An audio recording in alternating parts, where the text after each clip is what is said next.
system on thought. Military science fiction podcast. Untold stories every Wednesday. Military science fiction podcast.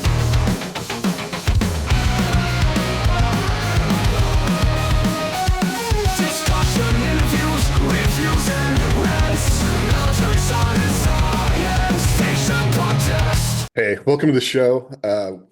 We're all a little bit under the weather, but we're here showing up.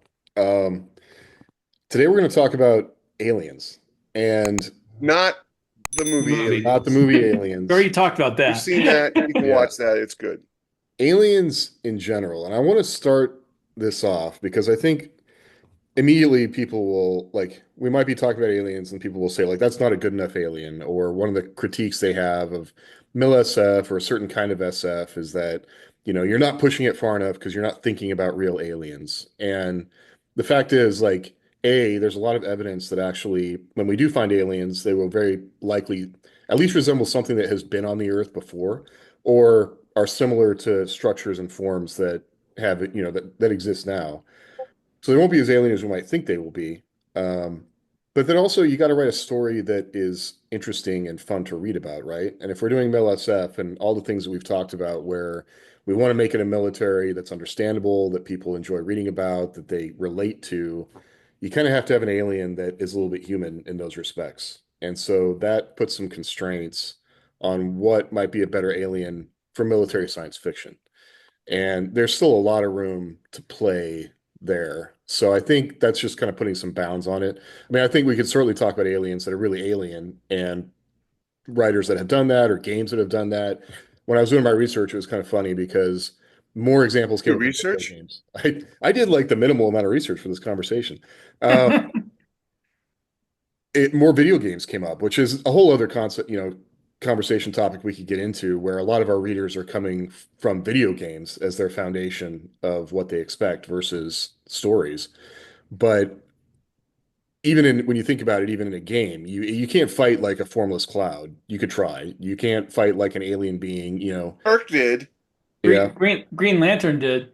yeah. And when you get into superhero physics don't matter type stuff, I mean, you can fight spiders and insects, and I mean, one of the things that I'm trying to remember in Starship Troopers, I think Heinlein did mention that they're mostly vibration based in the ways that they communicate and kind of interface with the world. But I mean, that's one of the things that Adrian Tchaikovsky did really well in the Children of Time series. Is the stuff from the spider's perspective. When they do interface with humans, they don't do anything visually. It's all vibrations and sound and some smells or pheromone type things. But he does some scenes where he's trying to integrate the humans with the spiders, and the spiders end up they're soft. How can we just poke right through them? They don't talk to us. And so that kind of stuff is really interesting, but that's not military science fiction. So why don't we start with that? And I don't know who's got some strong ideas that they want to jump off with. Well, one of the really interesting thing about aliens in a sci-fi setting is you can kind of do a lot of stuff, right? And depending on how close you want to stick to science versus how out there you want to be. One of my favorite video games is Mass Effect, and they have all those different kinds of aliens, the floating jellies and the giant elephants that would actually be pretty scary on the battlefield if they were armored up correctly, despite being very slow. So you have to, and then you have the Star Trek aliens that just are differentiated by noses and ears, and because that's the easiest And way bumps to, in their heads. yeah, that's the easiest way to dress an actor up without having to spend a lot of money.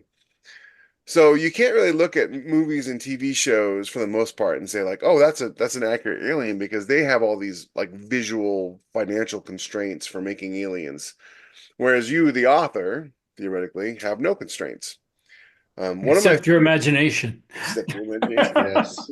One of the books I always tell people is foundational sci-fi book you should read is called Childhood's End by Arthur C. Clarke. Mm-hmm.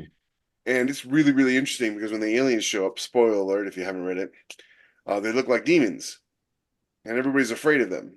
And they explain that the reason for that is they visited Earth in the past when they were more barbaric and they did horrible things, but now they work for essentially the Overmind, and they're coming to elevate humanity and by taking all the children and leaving all the adults to die. So, Okay, but good. so that's really interesting. Like you can do a lot of really cool things. I've got an alien species in the Wraith books that are the foundation of the vampire mythos, and because they visited the Earth, thousands of years before, and they're basically vampires that inhabit people. And then, so you have like you can play a lot. You can play with the familiar, or you can go out there and you can do something completely wildly different. Like I thought Halo's aliens were really really different. The guys with the mandible jaws and Right. the hunters and the ones that blow up by the thousands. They run Oh, around going the flood grunts. Yeah. of the drones. Okay. Well, and they made them slightly relatable, though. I'm just thinking about the Reapers, right? Aren't they like a theocracy that wants to destroy until I'm sorry, it's been a while since I played Halo, but they want to destroy any advanced race. No, you're thinking of Mass Effect. Oh, man. Okay. Okay. No, the Covenant The is Covenant. That's right. absolutely a theocracy, and Reaper was a type. they're ruled by religious fanatics who can't use the Halos. Mm, And that's why they're trying to wipe out humanity because humanity can. And since the halos are their religious iconography, um, that give them the right to rule, basically, they can't let anybody know that they can't actually use them. That only the progenitors, I think, forerunners, mhm. can, and human Toyotas, descendants, Forerunners. forerunners, yeah. Um, well, I'd like to give a couple of examples. One of what I think is a good and imaginative alien that is still somewhat understandable, and one that's not in military science fiction. And you've read Voice of the Whirlwind. You remember the Powers? Mhm. The Powers are the aliens who leave behind these relics, these technological relics that everybody on Earth is fighting for. And that's where the war that the main character fought in. And the Powers not only are alien in the way they look, but in the way they think, which is important. And they exude this pheromone that makes people addicted to them. And I Mhm. thought that was a really imaginative way of coming up with an alien being. And they're not that interested in what we do. It seems almost like they're amused by the fact that we fight over them. Um, but they aren't interested in fighting us. Their wants and desires are totally different from ours. And I thought that was a really cool way to use aliens in a military science fiction setting, in that we're not fighting them, but we're fighting over them. Mhm. Um, Now, the bad one, I know people love this series, but Harry Turtledove, that Invasion, I guess it's called, the one where the aliens invade during World War II. I haven't read that one.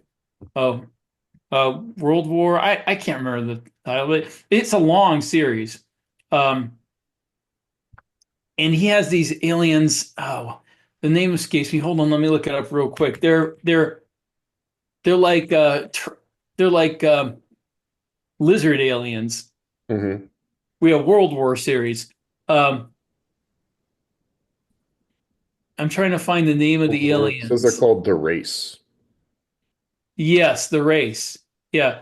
Um, and the race is a lizard-like people, and you'd think lizard-like aliens would think really different from us, and yet when he gets inside their head, they think just like people, basically. And the main difference is they're addicted to different drugs than we are. I think they like ginger gets them high, and when they laugh, they don't laugh. They open their jaw and like shake their head. Well, yeah, but they got a laugh that's just like a human laugh, except they do it differently. And Yeah. they think like humans and they talk like humans. And God knows they exposit like humans because he goes over the same ground every book at least three times. Uh, that the last time they visited was 1200 AD, so they figured we'd be a pushover because normally races don't advance so quick technologically as we did. But no, they're not really aliens. They're just humans in another The body. lizard skin. Yeah, in a lizard skin. So that's my examples of ones that where somebody actually creates an alien that's different enough that it passes the sniff test, and one where somebody just takes a human and puts them in an alien body. You mentioned lizards, and one of my absolute this don't hate me. My absolute favorite Disney movie is Lilo and Stitch Oh, I because love I that movie. absolutely love They're Stitch. redoing it as a live action very soon. Yeah, I don't know about Yeah, that, but I like that. I'm hoping they don't ruin it. Yeah. But absolutely love Stitch. He's just a little monster. He's just perfect. He's the perfect rendition of a 2-year-old, and it's like my favorite age for kids. He's like Calvin from Calvin and Hobbes, but an alien. But they have a bunch of aliens in the opening scene where he's escaping from the ships, and they all resemble like Pooh Bear and Tigger and all the other Disney movies. There's like a deer alien there, but the security guards are all lizards. And I thought that was interesting because I couldn't recall a Disney movie that had a lizard character in it, other than like Tangled, but it wasn't like that. There's the Croc and Robin Hood. Yeah, maybe And that's Peter what they were Pan. based on, but they look like raptors basically running Yeah. around with rifles shooting at Stitch. And I thought that was kind of a cool idea. Use the cold-blooded creatures to be your security guards because they're not going to care. But that's like there actually wasn't a bad example of aliens in a movie because it was all the aliens kind of made sense, and none of them were like Star Wars aliens, which like those rarely make sense.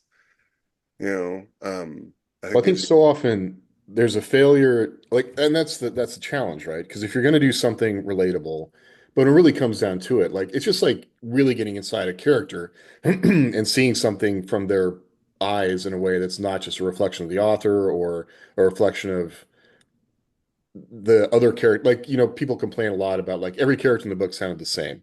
And I think that's always a thing you got to think about is how do I make these characters actually different people?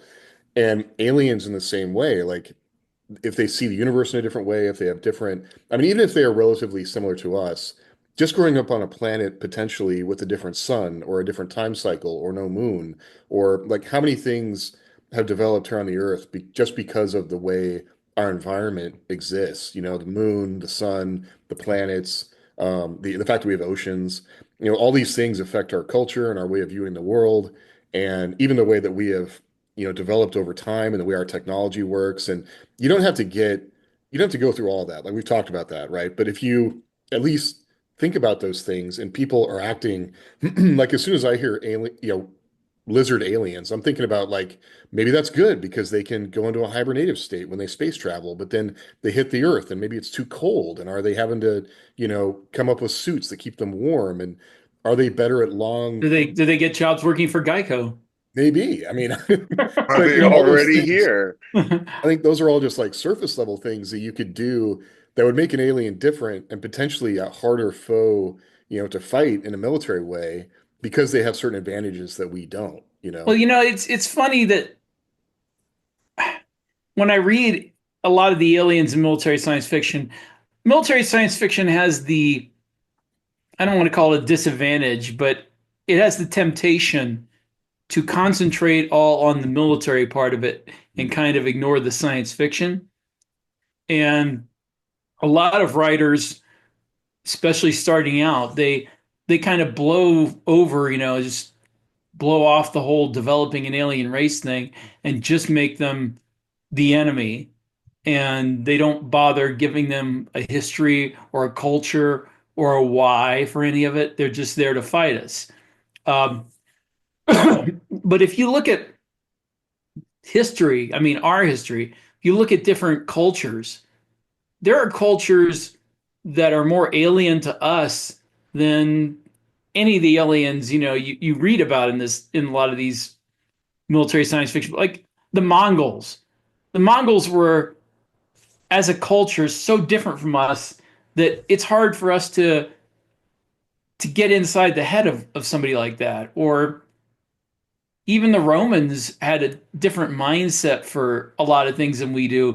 And when you get an alien in a military science fiction novel that basically is just a human with bumps on his forehead, Western and civilization human. Right. yeah, Western civilization human, or maybe a thinly disguised, Asian. I hate that. That's one of my pet Yeah. peeves, actually. Um, yeah, it's like, couldn't you come up with something a little, if you're going to pattern them after Earth history, why don't you come up with something a little more esoteric or further back, something that everybody doesn't recognize as like China or whatever, or Russia, like in the Drop Trooper series and all the different series, the Tani are kind of based on dynastic Egypt mixed with Imperial Japan. I mean, and they're still a little too human, but they're as it turns out, they're actually genetically engineered from Earth life, so that there's a reason why they're Spoiler alert. Yeah, yeah, well, you wow, hinted it. You hinted that, and I think yeah, that's one of the things actually that works there is because you're always hinting at like how are the tiny like the humans? Like how are we this? How are we similar? And then always kind of thinking about ways like I don't know if you had a plan when you first started. I think you did. But as you add those details throughout, like every time you get a new thing about the Tani, you're kind of like, huh, how's that going to come into play? You know, and because we've kind of talked about this before too, I think with endings, like you get to see this alien over time through multiple engagements, which is something you can do in MILSF, I guess, that you don't get to do as much in other stories potentially, but you can interface with them in different ways, see different aspects of how they work, what they do, how they respond, um, and that allows you to push on the aliens in ways that you don't get to do, like maybe in Star Trek, yeah. where we're just negotiating. um, well, I feel like I know that in military science fiction, as you were saying before, you have to have an alien that is close enough to us that we actually would fight it over something, and that's a more difficult thing than people think because I mean, even if they're humanoid, if they have to want the same things we do. They have to breathe. I mean, if unless there's some kind of unique or rare astronomical thing, like maybe a spinning neutron star that everybody wants control of because it gives you access to gates or something, then it's really hard to come up with something that we would want that a non-humanoid alien would want.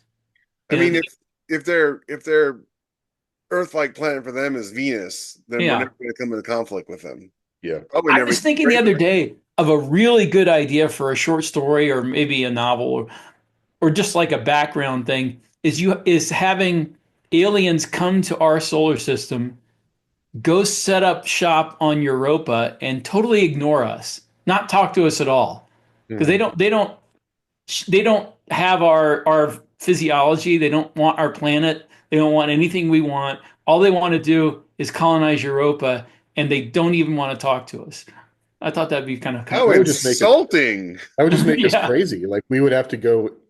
I don't. We would fight a war trying to get to them to be the I know. first ones to talk to them, and Yeah. then Just get talk there to and they'd be us. like, "What?" That's a great idea. I mean, I'm thinking that's a good short story. I think I might write that for Craig Martell's yeah, um, what do you call it? Anthology. Anthology. yeah. Yeah. I mean, my personal theory is that any alien, any being that's sufficiently advanced to travel to our solar system, like basically the only thing that would matter to them is information. So the Earth is basically just a random number generator to them because humans do what we do. And so they would just want to sit and watch us. They don't want to interfere with us. They just want to watch the dumb things we do over and over again. And because we That create is information. James.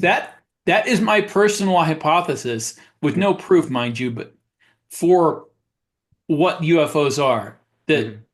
because I mean, it's not. I don't believe this, but I'm saying if there's anything real to UFOs at all, if they're not just all BS, that the only thing that fits with all the supposed evidence is there's like an automated, slower than light vessel that came into the solar system, sits out there in like the orbit of Jupiter or maybe the asteroid belt, and sends like a probe to Earth that just manufactures and sends out cheap, disposable, basically UAVs, Mhm. um, to just gather information. Well, it's in the To ocean. You haven't read about that? Supposedly, it's got a base in the ocean. It just spits well, out. I mean, just they Are you send out guys saying we're a UAVs. tourist attraction? They Well, send out yeah, they I send think out they so. send out UAVs to gather information, send it back, and they don't want to interact with us. They don't care what we think about it. They don't care if they're revealing themselves to us that much. They're like people who from National Geographic who fly drones over the caribou herds. They're Mhm. just interested in documenting us, and they send all this information back, and it sends back, and they're just like they don't want to talk to us. They don't want to interact. They never abducted anybody. All they do is sit there and take video, and if we capture if one of their little UAVs crashes, they don't care. It's just a cheap thing they made as a knockoff in a little. So that's why you could have spaceships crash and nobody learns anything from them because they're just cheap drones. Nothing that. And well, even I think the last theory I went down the rabbit hole on was that they are piloted, but even the pilots are drones that don't, they're just genetic material that they don't care about. But I mean, that is the thing. Like, I think you have to think of a realistically, and this is the hard part because, if in the vastness of even the galaxy, our galaxy, um, resources are, while they are not infinite, there are a lot of like the resources that we know of that are valuable to us are present, all over the place. And so what do you come up with that you could fight over? And then you could fight Statistically, over they're like, present. Like statistically, they are present, but like in actual numbers and locations, that's true. That's they're Like, true. what rare. are you talking about Like Well, exactly? like, water. I mean, water is everywhere statistically, Yeah. but like finding a planet that has liquid water on it. Yeah, but if you just need water for like your space colony, you can go get, an I asteroid mean, or if a there's moon that has asteroids, ice but on you're it and right, even just filter it asteroids out. are not as close as they make them out to be. While there might be a lot of asteroids, like you got to get to them and you got to mine them. But You need it's energy to probably do. easier to go get to an asteroid than it is to conquer a planet, though. Yeah. But I mean, and is energy infinite? I don't know, all these things you can think about. And we're just kind of throwing it out there as we're spitballing it, but these are all things that you could think about. But giving your aliens a why. And then if you want a satisfying story, like I think it's not as satisfying to have your protagonist fight against this blank wall of an alien that's doing a thing, but you're getting no feedback. And Yeah. that is a really interesting idea, Rick. Like if the aliens give us no feedback, how much that would like just get under our skin. Um, but but that's what makes a fun story, right? Like we need an antagonist against the protagonist. We need obstacles. Um, and if we're going to put Well, that in a military setting, there are different kinds of stories though. I mean, like you could create an alien race that basically takes the place of nature and then just do a man versus nature story. You don't necessarily need to do, and it may be detrimental to do a perspective from the aliens because like what's the old adage? Remain silent and be suspected an idiot, but speak and remove Better all to doubt. remain silent and be thought a fool than to Yeah, speak up and open your remove all mouth and doubt. prove it. like I Yeah. just did. And so if you understand what your alien's perspective is, but you want to maintain an air of mystery and not necessarily reveal it and make it mundane, you don't necessarily need to have an alien point of view. Mhm. Like Rick said, the lizard people, as soon as he jumped into their head, that kind of ruined it, because they're just humans with lizard skins. I mean, I'm sure there's other examples of that out there. That's just the one that jumped into my head because it was such a big series and Yeah. it was very popular back in the 90s. I mean, why do you think so? Let's flip that though. Like, why was it successful then? Okay, if these aliens aren't really alien, what is it still that made you keep reading that series? Well, it was the humans mostly, but Yeah. um, plus I was a history buff and it's World War II. and he had all these historical figures from World War II that were interacting, So, um, He's writing for Athon, right? He's writing Harry for them. Turtledove? Yeah, Oh, that's cool. I Really? think they announced it. I want to say last year Yeah. before. I may be getting my authors confused, but I don't think so. He's still alive, right? Yeah, he is. He's in his 70s. Yeah. Yeah. Yeah, yeah. So yeah, Um, a friend of mine, Danny Cannon, read like the first sentence, and he messaged me immediately and said, "Holy crap, this is one of the best opening sentences I've ever read." huh. Well, And that's I good. was just like, "Oh, I'm jealous." Yeah, the Other only guy. aliens that come to mind when I think of science fiction are the various aliens in Larry Niven's Known Space series. I was thinking of the Kazin. Yeah, the Kazin, in my opinion, are the weakest of his aliens. I mean, they're very popular because they're tigers. They're tiger people. Giant kitty cats. Well, Yeah. they're wolves. Hmm? Well, they No, were They're wolves. tiger people. tigers. Yeah, tiger people Um, with claws. but my opinion, the most interesting species in his are the pack and the puppeteers. Hmm. Um, the pack are another spoiler. Pack protectors are this species that has like this biological drive to reproduce and then guard their progeny. And as it turned out, humans are like an offshoot species of the pack protectors Hmm. that evolved away from the exact biological stuff that they do, but still have those urges. Um, and the puppeteers are like a race that's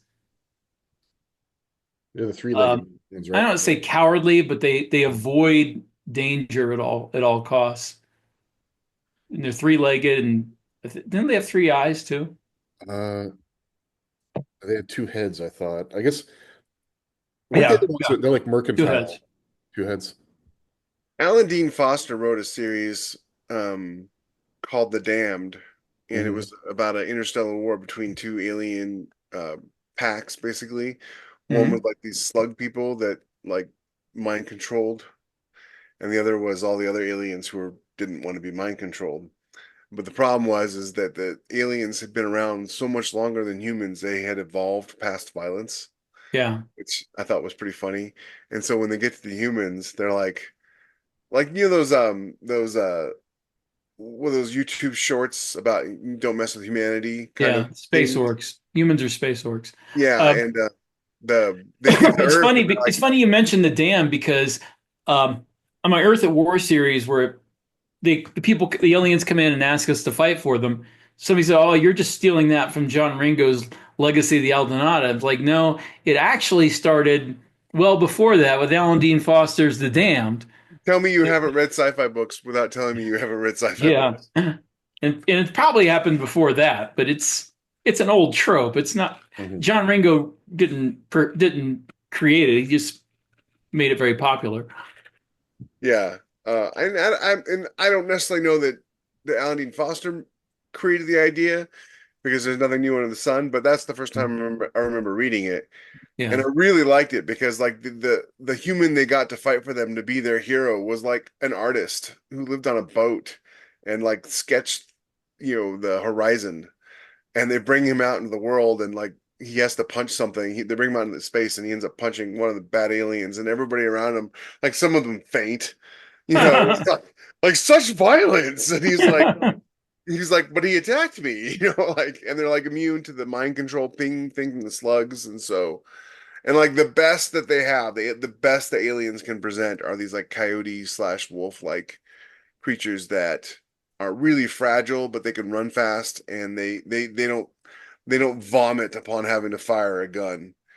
And then when the aliens attack the Earth, it's hilarious because like the firemen in Chicago defend Chicago with fire axes, you know, and shouting at the aliens basically. And like some guy in the Grand Canyon was out hunting and like an alien battalion attacked there, and he just started shooting them, and they didn't know what to do, and they all ran and peed themselves. And it there was a was there great. was It's a good a book. Oh, I don't forget who wrote it. I think it was called The Road Not Taken.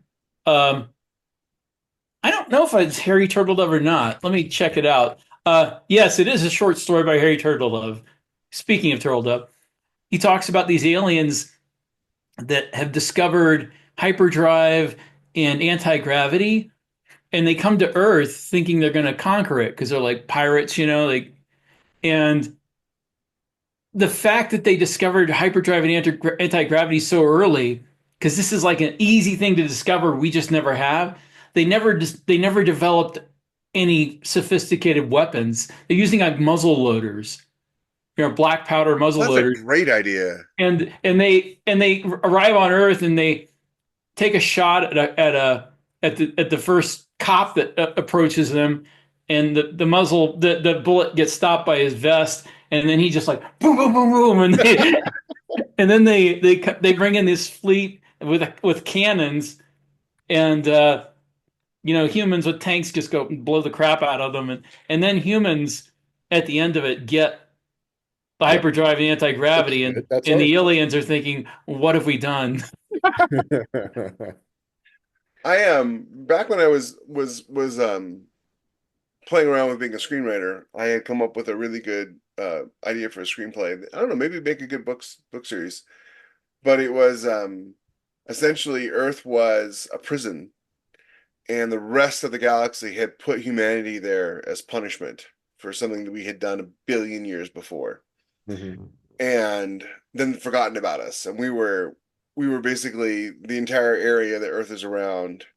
The entire area around Earth was all like cut off from interstellar travel. Uh-huh. And then we discover, faster than light travel, we start spreading out, and then these aliens, find out about it, and they meet humans and realize like humans are the boogeymen that they're always told about, like their whole lives, like we're the demons of their past, and so they just amass this giant fleet to wipe us out, um, without even talking to us. Just like, oh my gosh, we've discovered hell, and we Hmm. must destroy it. That sounds interesting. That's a good idea. Did you ever do? How did you end it? It was called The Last Colony, and it Mhm. was a story about it was written as the screenplay was written as a natural disaster movie, not a alien war movie. And Uh, so the ending is the all the main characters getting aboard. There's 7 colony ships, and they get aboard the seventh one, and they go out into space, and they see the other 6 colony ships have all been blown up, and so they have to manage to find a way to escape the alien ships. And there were two main character. There was one main character, but the two big characters. One of them stayed behind to guard the colony ship as everybody loaded, and ended up getting this huge firefight with like a Modus, the quad four Modus against these aliens. And Patron that Six was a killed a bunch of them. Yeah, firefight. it was a firefight. Yeah, I And just watched that the other day. the other character was a pilot, and he was the one flying the colony ship, and he got everybody out and off to another colony where they have a different kind of faster than light travel, so the aliens weren't going to be able to follow them. And yeah, it ended with them landing on the new colony. So not really like a book series you would write like military sci-fi wise, but Yeah. I like the idea of humans being the boogeyman and not knowing it. And I thought that was kind Kind of of a a built-in redemption arc. How do we Yeah, Hmm. and then like the guy who stayed behind and guarded the colony ship and defended it was like the private in the army that everybody thought was like a loser. Mhm. Couldn't shine his shoes, couldn't keep his uniform ironed, but man, put a rifle in his hands and he's just a monster. And Mhm. then the pilot was somebody who wanted to be a fighter pilot, but they wouldn't let him because of political reasons, and so he ended up being assigned to this colony ship. And yeah, Yeah, you should write that. Make a series out of it. I might, now that I've spilled the entire plot. It's Spoiler Um, alert. a limited amount of viewers. You can still do that's I fair. know. I know. Totally Um, will. I envisioned Harrison Ford playing one of the admirals, though. Mhm. it. He's getting a little bit up there. You might not be able to make that. I know. I just need him to sit in a chair and look mean. He's good at that. So one type of alien that we haven't talked about yet that's intriguing to me is like the idea that there are different versions of humans. And so we might be fighting a future version of ourselves or an intermediate version of ourselves. And so we can get around the whole idea that we're alone in the universe by, with a sufficient amount of time, we differentiate. And now we've got somebody we can fight. But that gives you a way to have a, It's kind of well, like what Niven and Pornell did with um, their what's the name of that? The Moten God's Eye. yeah, In the past, there was a war between humans and these genetically modified humans. I forget what they're called, um, but they one of The them ones was with a character. ones with the forearms. No, they were just like perfected, humans. Oh, I can't remember what they're I love called. the idea of like going out into space and like meeting aliens and then them being just straight up humans, just mhm. straight up humans. Like speaking some version of Earth language. Because we were all one big happy family once upon a time. I just think that would be hilarious. Or they left us behind for whatever reason. There's oh yeah, here it is. Peter Hamilton's Exodus, which is supposed to be based on or it's a precursor for a video game, but he does this quite a bit in that series. Like it's from the point of view of the normal humans, and then you've also got scenes from the humans that are you've got humans that are essentially like, gods, and then you've got humans that are still hanging on to their mortality and doing things that are, inhuman to support that, and then the regular humans. Um, but that's one of the driving things in the story is to figure out like what and why this has happened. But then he did a thing in that book that I think it's a good book. Everybody should read it. I haven't played the game, which apparently is okay. But he's got these observers that are the uplift, like the ascendant humans, right? And they've been watching all the other ones do this stuff and they're supposedly godlike, but then they get in this like little spat that basically is like, so you get to see like, oh, they're still humans. And it was, Sauron is what they were called. I looked it up. yeah, Which seems like a very on the nose type of name for a species, but that's what they're called, the Sauron. Well, when did he write it? Late 70s. Yeah, I don't think it was on the nose then. It's yeah. just I mean, you know. Tolkien was still around. I mean, Yeah, Back then that's it was an true. Easter egg. Nobody will know yeah, what Sauron is. yeah. The Probably only one of the most writers popular read. book series in history, but yeah. Yeah.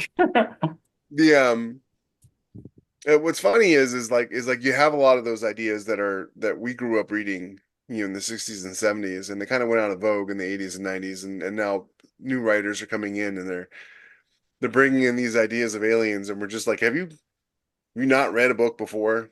And we've read this before. Like we were talking about the damned, it's like we've read this before. You really should read more. I mean, if you're a writer or you want to be a writer and the only books you've read have come out in the last 5 years, you're really doing yourself and your fans a disservice. You know, as much as it might be difficult for you to read books that were written before you were born, you really should.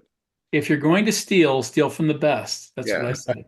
Don't steal from the guy who stole from the guy who stole from the That's guy right. from the Steal guy. from the original guy. Well, The ultimately, original. that's what becomes like. I mean, I don't know, as you progress as a reader and enjoying, the fandom around a thing like science fiction, like you get more interested. Like there are no ideas under the sun, but I love to see when somebody does something differently or in a cool way, or, it's kind of a reference to the previous thing. And so, oh, that's cool. Let's see how they thought about that. Um, that's what to me gets really interesting. I love to see that. And it's kind of boring when it's not, it is the same thing and it's not done in an interesting way. And somebody else did it, like put more thought into it. Like Well, who do ultimately, you think had the best aliens? oh man. Um, I'm trying to think like what makes them best, like terrifying or I really liked the Green Martians in the Barsoom series. hmm, John Carter Mars, yeah. Yeah, the Green Martians, Woola, the four-armed guys. yeah, the Forum guys, the What are they White called? Martians. Well, they're Green Martians, but I don't remember their exact name. There was a name Uh, for them. It's been a while since I read the books. Stephen Donaldson in his series, The Gap, had basically aliens that existed in, like, they spoke pheromonally, and I'm trying to remember, like, the environment would just kill humans. And I still think about that every now and then, like the ways that they were trying to communicate with them, but then they would still, they were close enough to us that we could still we fought, and they had some really good space battles. But um, I really like the aliens in um, the culture. Uh, Ian Banks. Ian Banks's series, like but it's not. I mean, it's not MILSF, but he has plenty of. I mean, he does more MILSF on like on a personal level. Like all his characters are always getting in fights, but he doesn't. He'll do space battles, but it's not. I mean, it's space opera, but he's dealing in a zero energy like he imagined free energy, right? So like the aliens are all sort of operating in a way where they can kind of do whatever they want, and that's like you're either in the culture or out of the culture, and operating out of the culture gives you a lot more freedom, but the culture has ultimate power. And so that was always interesting to watch people sort of fighting against that. If Um, Josh were here, he would remind us of Morning Light Mountain and Peter F. Hamilton's. Peter Hamilton's, yeah. What was the name of that series? Something Unchained, Prometheus Unchained. Mhm. I don't think I've read that one. It's two book series. I can't remember Let me look up the name of the second book here. Hold on. I Peter mean, F. Hamilton. realistic aliens I've read recently, and that's Judas. great. They weren't Pandora's Star, I think Pandora's was Star. Yeah. Pandora's Star and Judas Unchained. That's what it was. The Pandora Star was huge. Yeah. It's so funny is like most of the aliens I have read recently in the last few years just are. I mean, like, don't be offended if you're a sci-fi author and you've come up with aliens, and present company excluded, obviously, are pretty generic knockoffs of Afghani people or some other GWAT enemy that the author is writing about that they put a chitin on or something. It's just they haven't really felt like aliens. They felt like humans with I ran into a problem with, I don't say a problem. It's more something with me and the way I think about things. In the Birthright series and in others, the whole thing that real aliens would be so different that we wouldn't fight them. And also they would be so different from us that we might not be able to communicate with them. This is like the real science part of me that wants to stick itself into my, space opera in military science fiction. So I wound up in the Birthright / Dropshipper series. Most of the aliens, but basically the only people in our galaxy are us and the Tani, and originally the predecessors, and the predecessors actually evolved on Earth. Mhm. So that's why everybody in there is so close to us. And the only real aliens in the galaxy were a single race of non-humans that were killed off by the predecessors millions of years ago. And they eventually that became the main threat that we had to fight in a bunch of different novels called the Skrella. But the funny thing was that the only reason they fought us is because the predecessors used these sentient AI to kill off this one planet of these aliens, and the AI got so traumatized by that they basically went nuts and swore to kill off the predecessors, and they took the genetics from these aliens they killed off and made a warrior race out of it to kill off their masters. So that's the only way I could make any of It's it the make sense. sins of the parents are set upon the children. Yeah, Mhm. I One read of the that things about same. science fiction from the 70s, though, I did want to note is like I feel like there was a lot more, like you're saying, there's a lot more imagination in the aliens. Like people weren't as worried about making it, biologically as realistic as you could. And like there's some thought put into it, but it was more about rule of cool in some ways, I think. Like it'd be cool to have a three-legged alien with two heads and like Hmm. giant cats and and that's fun. Like I think that's something maybe people get too caught up in is making it too realistic rather than just kind of having fun with it. I feel And called out. Uh-huh. I well, was gonna no, say is I have the same problem. That's why there aren't aliens in Grimm's Wars, because yeah, Grimm's Wars is very science based and okay, that's not entirely true. There is one scene that has possibly aliens in it, but it's the kind of aliens where it's like you wouldn't know what to do with it if you ran into it, kind of alien, and they wouldn't know what to do with you.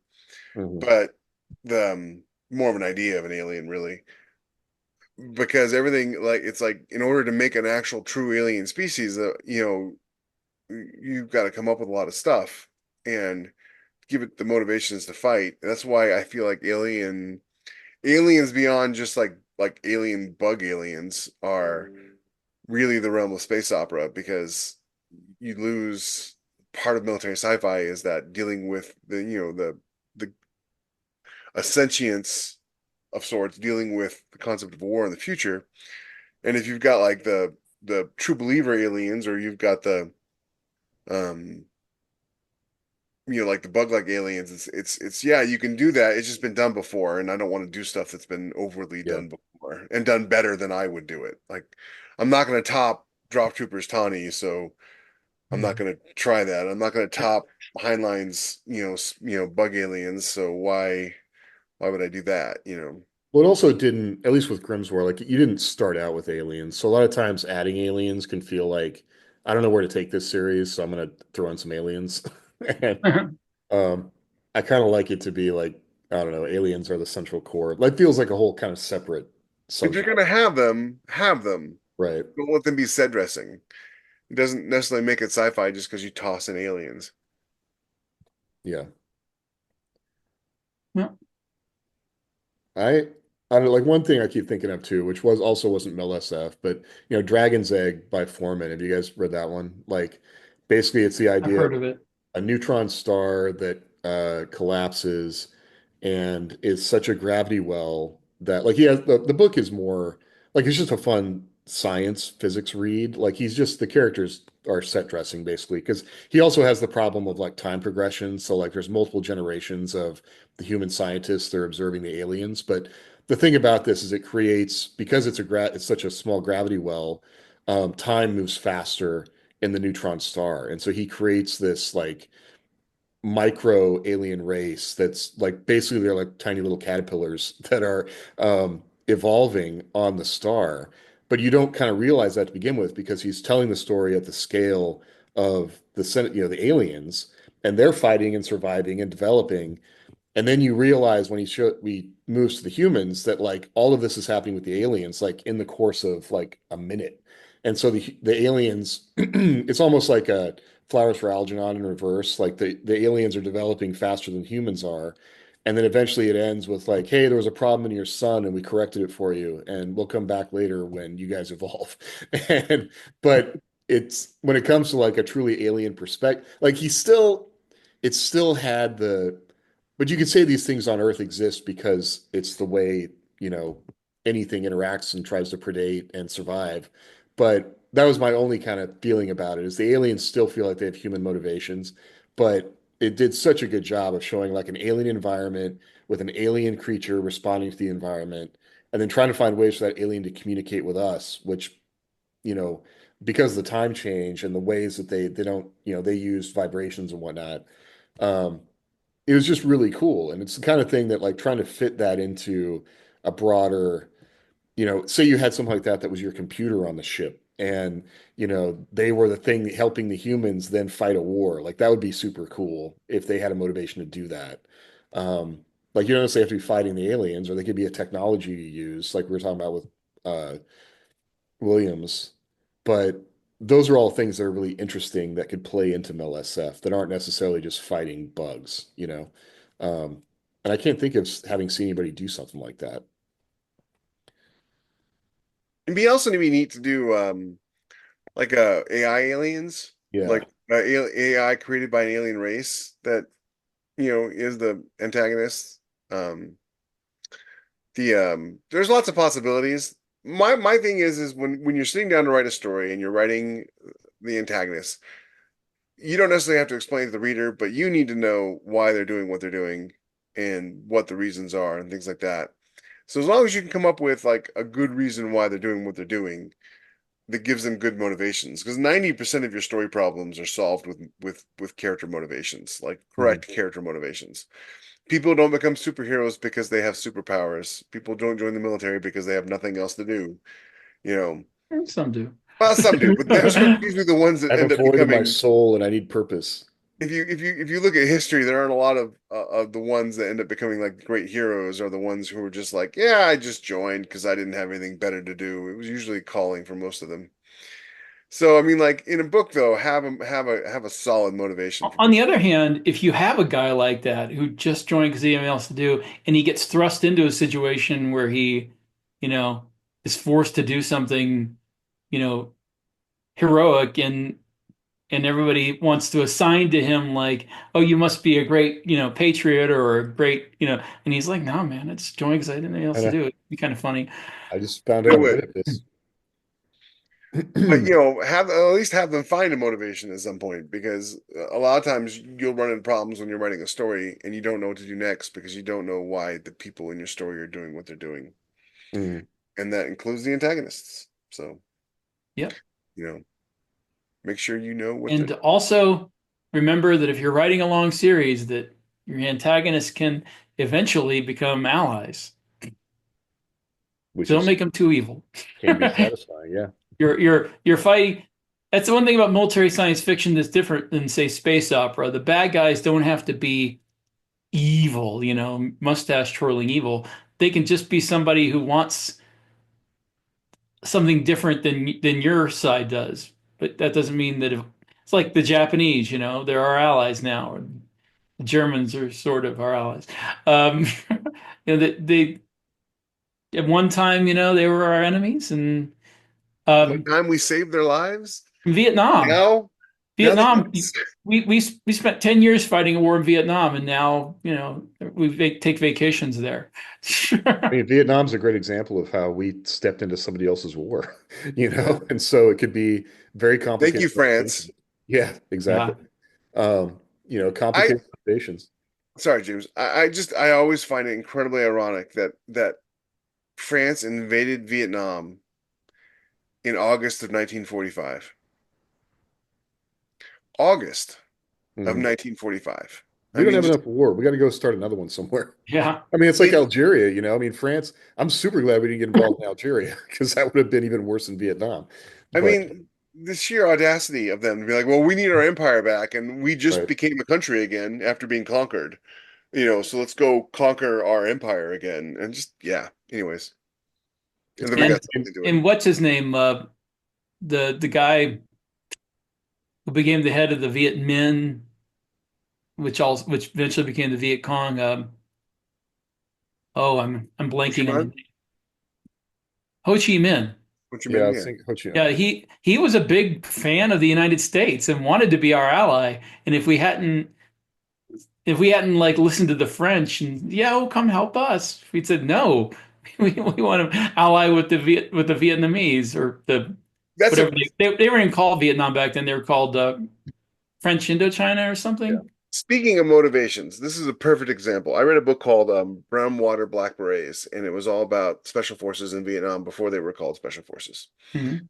And it was written by this ex-Navy guy who was a UDT underwater demo team dude, and he was a uh, consultant in South Vietnam for years before the war kicked off for real. And one of the things he'd go there and he'd set them up with all this equipment and give them boats and training and everything. And he'd come back 6 months later and everything had been scavenged, stripped, and sold because all they cared about was where am I getting my next meal and how can I afford to do the things that I want to do. Right. So whenever they went into a village that was outside the cities, they would tell you whatever you wanted to know if you gave them food. And you could right. be assured that when the North Vietnamese came by, they would do the same exact thing because their only motivation was food and survival. Mhm. And that's a great example of like they were not interested in the least bit about freedom or being their own country, or I mean, like there might be people who were, but not the average citizen. And so that's, looking at history, you can see a lot of situations that people have found themselves in where they're fighting for a side that does not care to be fought for, Yeah. um, and doesn't care who wins because it doesn't impact them at all. I think a lot Yeah. of times people get caught up in like some epic battle between two forces, and it can be just as, um, I don't know, as hard hitting a story when those are your stakes. You gotta. I don't care about the outside world. I care about the other village, or I care about supporting my family. And I think with an alien race, I mean, that motivation feels pretty universal. The motivation to survive. And if somebody shows up, offering you something, you probably, if some race showed up offering us faster than light, and we don't know who they are, but they offer it to us, we'd probably take it, you know? Yeah. Um, and oh, by the way, they're the galactic bad guys. So what are you gonna do now? Um, Well, it's funny is it's important to remember that there are two kind of stakes, in a story. There's the big stakes, the galaxy's at risk, freedom for humanity. Those stakes are great, but they don't mean anything. mhm. Like food in your belly tomorrow means something. So there's the tomahawk steaks and then the filet mignons, the little steaks. Yeah. The little stakes are There's more sirloin. important There's the than the hamburger big steak you get at stakes. Sizzler. That's all you can afford. I mean, there was Personal steak at stakes Sizzler recently. Personal stakes motivate your reader to keep reading. The big stakes are fine, but they're meaningless unless like there is something more personal to be saved. It's great that you're saving the galaxy. The galaxy is always at risk. Yep. And with that, we should go. So hey, let us what's your favorite alien if it's one we didn't mention? Because I think I don't know, I would love to hear more about them. And if there's something I do love to read about aliens. So if you got a series you could recommend, please let us know in the comments or check out the Discord or the Facebook group. And thanks for hanging out with us. All right. We'll see you later.